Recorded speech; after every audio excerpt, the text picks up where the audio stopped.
You answer the phone. You say hello. Nobody responds. 3 seconds later, the phone disconnects. Most people think that this is a glitch. But what if this is a test to see if anybody is at that phone number and you just pass the test? The next move is that there's a scam coming your way. Coming up next on Holy Schmidt. Holy Schmidt! Hey gang, have you ever answered the phone and there's nobody there? 1 second goes by, 2 seconds goes by, 3 seconds goes by, and then they hang up. Most of us shrug it off, a bad connection, the wrong number, a telemarketer that lost their nerve, etc. But a lot of the time, it is the beginning of someone building data on you, and they're going to use that data to come after you. The Federal Trade Commission released its annual report to Congress in December of 2025. In that report, one of the line items was how much people 60 years and older lose to scams, and the number for 2024 was $2.4 billion. That's 4 times more than in 2020. The FBI's Internet Crime Report puts the 2024 number at $7.7 billion, up 59% from the prior year. Of all the ways that scammers reach people, the phone produces the highest loss number, and that's $2,210 per victim. That, by the way, is more than double the amount that people lose on scams on social media. Sometimes the first sign of a scam are those first few seconds on that first call. Now, as a CPA and registered Social Security analyst, I spend a lot of time helping people protect what they've built. Most of that work is tax strategy and benefits planning. But I will tell you, the most damaging thing I've seen happen to someone in the last few years isn't a bad Roth conversion or a mistimed claiming decision. It's a scam. And more often than not, the doorway to that scam was a phone call. Today, I'm going to walk you through exactly what happens in those 3 seconds. We're going to talk about why you're targeted, the 4-phase pipeline that turns your phone number into profit, and one simple thing you can do the next time the phone rings that shuts the whole system down. Let's get into it. Let's start off with the obvious. Point number 1 is that those first few seconds are to glitch. It's a machine, and that machine is there to determine if there's somebody else on the other end. The silence you hear is something called a predictive dialer. It's a piece of software that sits out there somewhere in the world and dials hundreds, if not thousands, of phone numbers every minute. The dialer's only job is to find live human beings who answer the phone and then pass that call off to a real human being, much of the time anyway. The FTC has a regulation about this, and they regulate the activity using something called a telemarketing sales rule. Legitimate call centers, those regulated by the FTC, also use predictive dialers. But because they're regulated, they have rules they have to follow. One of them is the number of calls they can hang up on or put a recorded voice on there until someone picks up. Scammers don't need to follow any of that. They're already breaking the law. So when you hear that 2 to 3 seconds of dead time before someone picks up and says hello, that's the predictive dialer handing the phone off to a real person. And that hello that you give is worth real money, because now you go into a database that says that there's somebody who lives at that phone number, regardless if they're able to sell you something, steal something from you, or other. You're now on the list. And the fact is your phone number is on a list anyway. It might have come from a data breach. It might have come from a form you filled out. It might have come from something else, but it's out there. But now they have an additional piece of information about you. Security experts have often said that the moment someone picks up and says hello, that same person will often get 5 or 10 scam phone calls the following week. That's a live body for them to target. Either way, you went from being something of little value to something of big value in their database. And all it took was the word hello. Gang, how prepared are you for retirement really? For most people, they think they're more prepared than they really are. To help you discover this, I've put together a retirement readiness quiz. It's 15 questions. It takes 2 minutes to fill out. It's totally free to you, no phone number, no credit card, nothing like that. And after you fill out the quiz, you get a 12-page report based on your answers.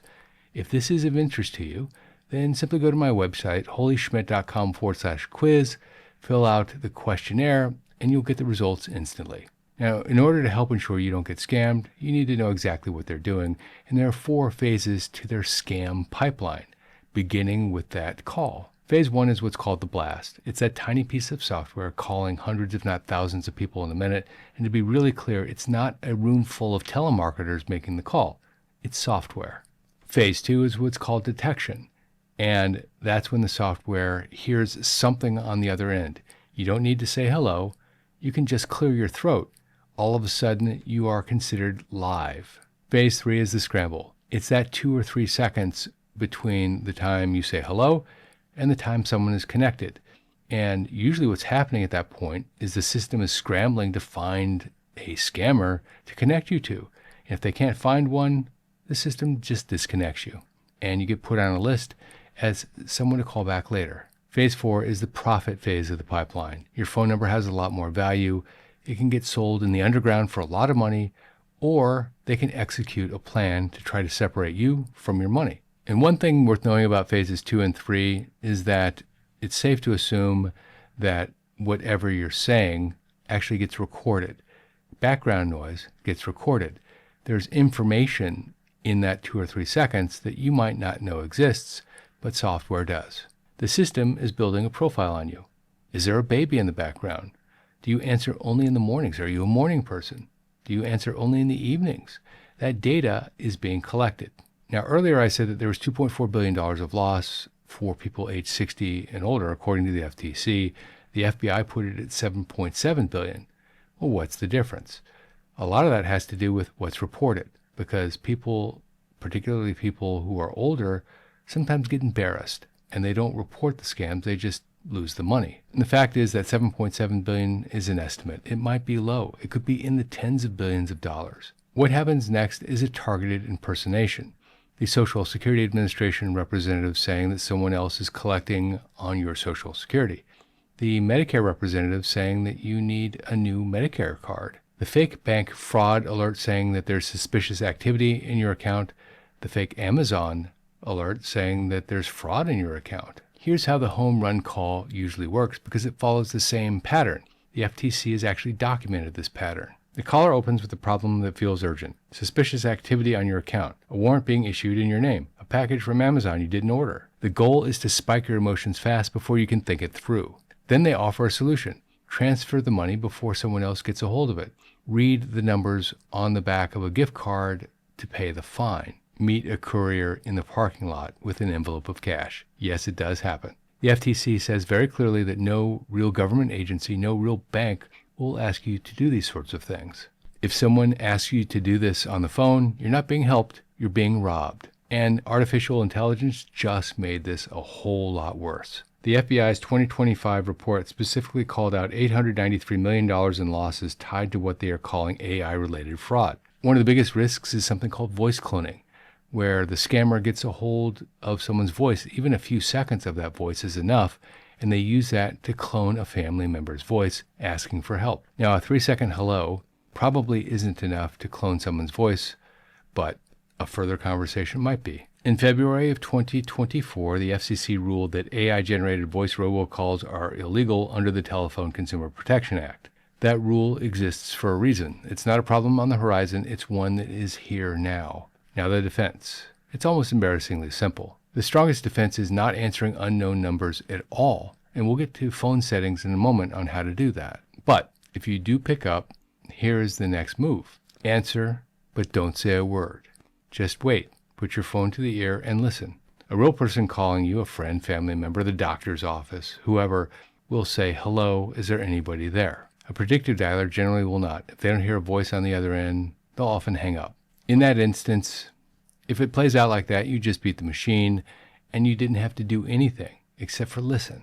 Now, here's the second defense if that didn't work. If a real person gets on the phone and starts asking you questions, do not confirm any information. If the voice on the other end says, "Is this Jeff Schmidt?"